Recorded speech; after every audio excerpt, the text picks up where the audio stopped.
Hi YouTubers, this is EMDSD14R coming to you live from PA.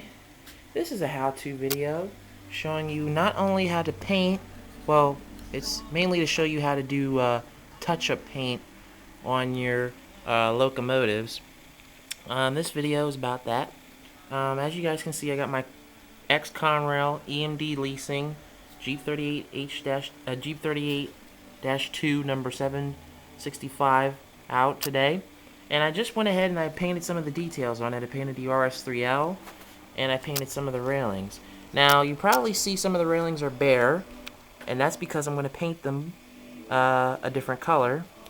But just for aesthetic purposes, I'm going to paint it blue for you. See how bare it is now? Just take your regular Q-tip, you dip it in some paint, and you start painting. Now, of course, the paint is a little bit dry, so I did this a little bit earlier. But before this was bare, that was all bare, all that was bare. There's a big space here. There's a big black spot here on the roof where there was where someone actually rubbed against the model and actually exposed the plastic underneath. The fans here could use some touch up, and paint's still dry enough for that. So see how the blackness shines around the rims of the paint or the fans? You just take the same color you have for your locomotive, and you just go around those edges that are still not looking right. You go ahead and you touch up the model. And the good thing about this color is Conrail blue will match with Conrail blue. Sorry about that. As I was saying, Conrail blue will match with Conrail blue. You can't even tell really that I patched that section, that I touched up that section, because it all looks the same. I also did the same thing. Let me put this down because I don't want that getting on any models. You can also see a difference in my BL2. I touched up pretty much a lot of stuff on this unit. I touched up the engine coils, the grab irons on the front. The ones on the front are still white. The ones on the back are still white, except for the top blue one. Yeah, so I touched up a lot of this model. I don't want to be holding my camera with my other hand because it's got paint on it, so I have to be extra careful because I don't want any paint getting on the model where it's not supposed to be, especially on the Conrail decal. That would suck really, really bad. But yeah, just make sure that the color that you're using, and that radiator fan is not good. See that fan there? You see how the black keeps showing up? Watch this. And it's still just wet enough in certain areas that I can do this. You just do it in the way that the fan is. So, for example, if it's a circular shape, you can do it counterclockwise or clockwise. And I'm just going to touch all these babies up right here for y'all. I'm just going to do that because they all look like they could use a touch-up. And you just take your standard Q-tip and, you know, I'll paint the top of the exhaust stacks just for the... Oops. That wasn't supposed to happen. It's not really on the track, but okay. But yeah, when that glue dries, it's not going to really matter. And then see these black lines here?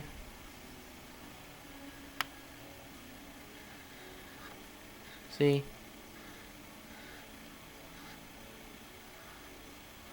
You can practically get them to disappear. See, it looks a lot better than what it did. So, that's what my ultimate goal is. Now see, this slide really came out good. It's a lot darker than what it was. But where you gotta remember, where you can to really get the paint in, I'm sorry, you dab. That's what you do. To get that black line to go away, you just dab. So I'll do it this side for you.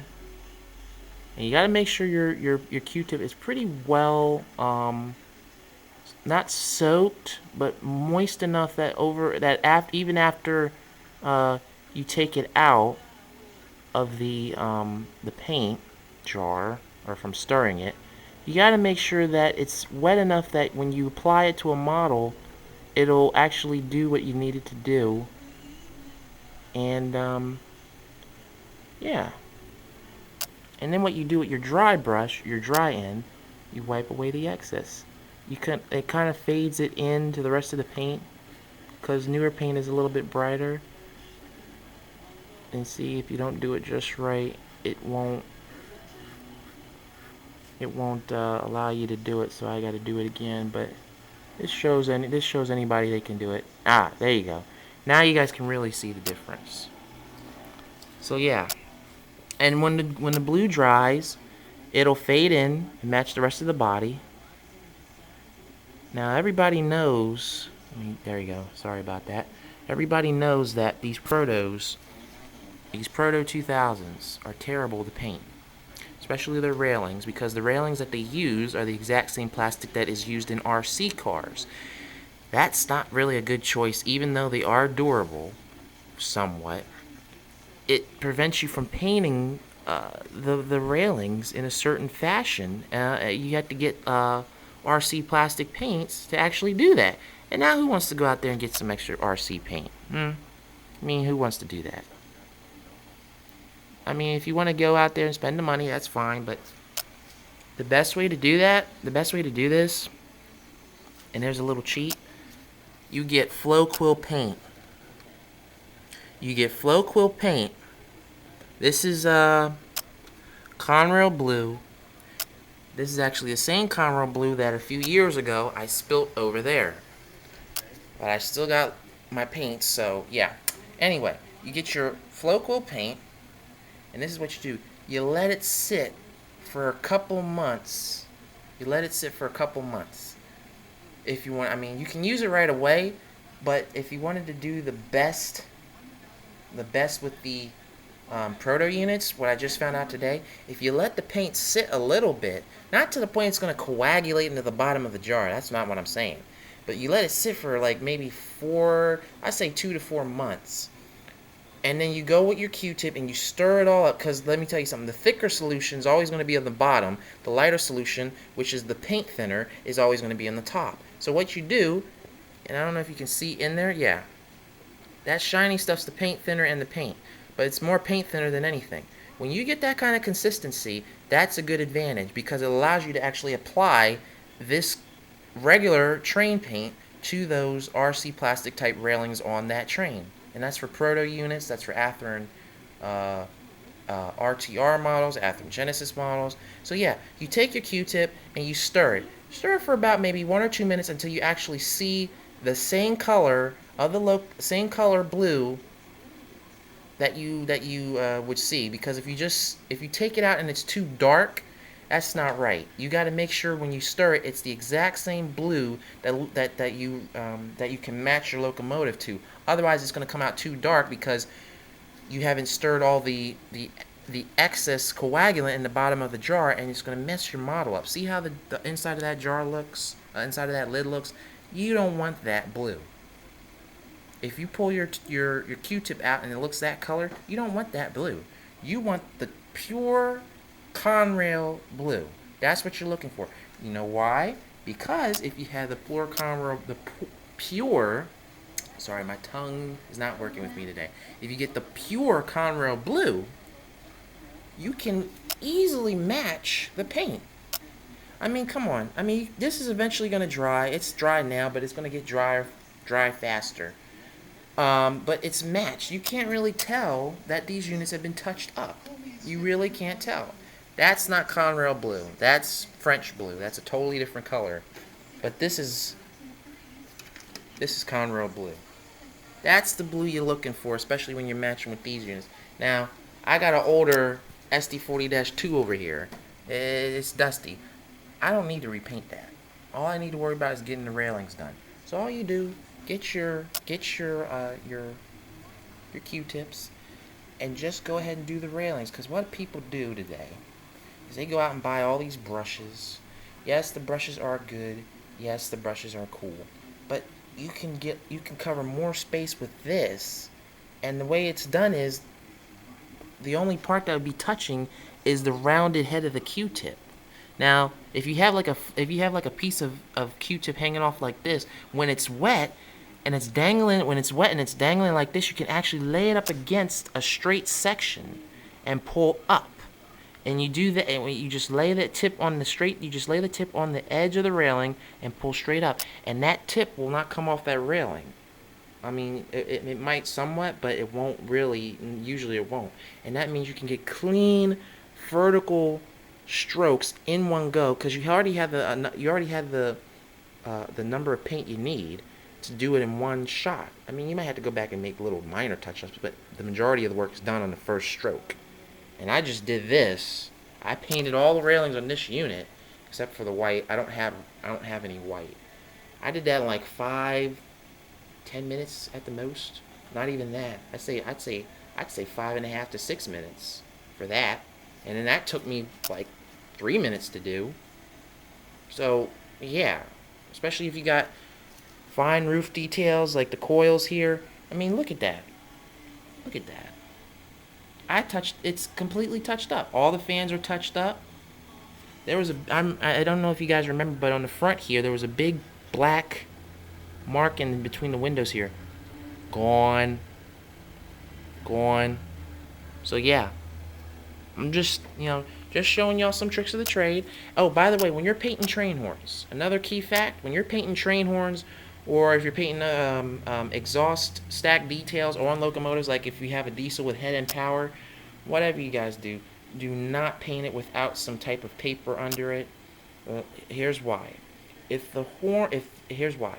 If you already have your base coat down, or your full finished color down, and your head and power exhaust stacks are like a silver and a grimy black, you want to do two things. You want to take a piece of cardboard and you want to put it right under the exhaust pipe. You want to make sure it's wide enough that it protects your model so that you don't get the wrong color on your already finished model. Number two, you want to mask the area off in case you want to add some weathering detail to it. Highly recommend that.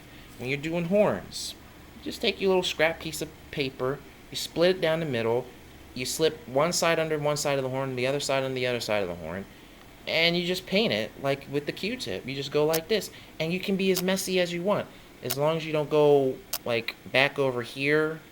But I left myself playing room. Always leave yourself playing room. So yeah, that's it. That's basically it. Yeah. Another unit I wanted to show you that I custom did. Yeah, I think the paint on my fingers is dry now, but I'm not going to take any chances. I know you guys haven't really seen this unit in light before, but I completely did the custom painting on these railings. This is my Southern Railway Jeep 49, number 4610. All the railings are custom painted by moi. I put grab irons in it. I put the strobe light there. Yes, strobe light is not in that exact location, but I thought it would be cool, so all the railings are custom painted. The metal grab irons are aftermarket. That was a painstaking job to do. Painstaking, but worth it. It looks good. And actually, the green on here is actually a lighter green than the Southern paint scheme, but it really doesn't matter because if the metal kind of darkens it anyway, especially if there's a little bit of rust on it. Oh, by the way, if you have any Athearn blue boxes and you want to paint the railings, I highly recommend letting them sit for a few years, let them oxidize and get rust on them. Why? I tell you, because they're the best railings to apply paint to. Because they have a more rough surface that the paint will adhere to more easily than smooth-sided, brand spanking new blue box grab irons, like how they come out the box and they're all silver and shiny. You gotta let them get them rusty. Let them get rusty. That way, when you paint the model or paint the railings, you're done on first stroke because the paint has a surface to adhere to. That's exactly what I mean. So yeah, I just wanted to show you guys this. Yeah, I wanted to show you guys this. This is one of the many things I've been up to. I'll be making another video on what I've been getting this week. I'll probably be making another part to that, or I'll probably just upload it all next week. I've been getting a lot of stuff because I got my income tax in. Yay! I bought my second car. Yay! It's a 2003 Chevy Cavalier. It's not bad. It's the same color as my 2004 Ford Explorer. It's not bad. It's a very nice car. It's a little bit on the small side for me, but it's not as much as a gas guzzler as my Explorer is. My Explorer has a big V6 in it, but that thing just burns gas like crazy. So I said, you know what? Let me go out here and buy a car. And I looked at my income tax. I said, like, wait, I got enough money to do stuff with my trains and to get another car. I said, why don't I just do that? I said, just do that. So that's what I did. God blessed me and my family with another car. So it's actually for the whole family. Um, so yeah, it's cool. Nice car. I'll be making a video of that soon. Actually, I'll probably make a video of that today. Whenever I get around to it. But yeah, it's early in the morning. Beautiful day. Just wanted to show you guys how to do that, because not too many people know that. I saw this many times on different train shows and whatnot, but I've never seen actually people do it with a Q-tip. For larger areas, you can do Q-tips. I highly recommend, if you have a blue, any type of model, if you got the paint to match from Floquil, and you go ahead and do this, straight the same day you buy the paint, I would strongly be careful, because here's what happens. Your paint is very, very fluidic, because it's fresh. It hasn't had a time to adjust to your temperature. And the thing with that is, it can be good because your paint's wet and you can get more on your brush. The bad is you can overpaint a model like that. I'm talking about hand painting. If you got an airbrush, that's a different story. I mean, well, you got to be careful with those too, because if you don't adjust it properly, you can mess up your model too, because you could do an overspray. But the good thing about it is, get yourself like a little plastic tub, put 91% isopropylene alcohol in it, and just restrip the model again. Might be a pain, but yeah, that's a way to correct it. So, that just strongly recommend, if you go ahead and get fresh paint from the factory or from the store, let it sit for a couple of days or a couple of months before you use it. It'll be more soluble and less fluidic. And just stir it up like I showed you. Just go in here and go do-do-do-do-do, and you'll be fine. Okay? So you can do it off the bat. If you have a brush, like a paintbrush, and you can do it that way, that's fine. Yeah, because I used a brush too. I used a brush on, what did I use a brush on? I don't have none of my models out here that I used a brush on. Huh. That's very odd. I don't see. Alright, well, yeah. I used a brush on that. This was hand painted by me. I used I forget the width, but it's a very wide brush. And then for the finer details, I used a thinner brush to do the walkways and stuff. But if you paint it right, if you get the right consistency, you can get an even coat of paint on the model, and you can't really see any blemishes. Only blemishes, you might see little streaks on the roof. I mean, that might happen if you don't get the first stroke right, but it's not going to be an eyeball sore that you see for 50 billion miles away. So, yeah, just to let y'all know. So that's one way to do it. I'll be making another tutorial video on how to change a faulty motor. So you guys stay tuned for that. You guys want to learn how to change a motor? Well, there's several key ways of doing it, and I'm going to show you how. Okay? So you guys be cool. I'll see you down the line. God bless, and have an awesome Friday. Peace, y'all.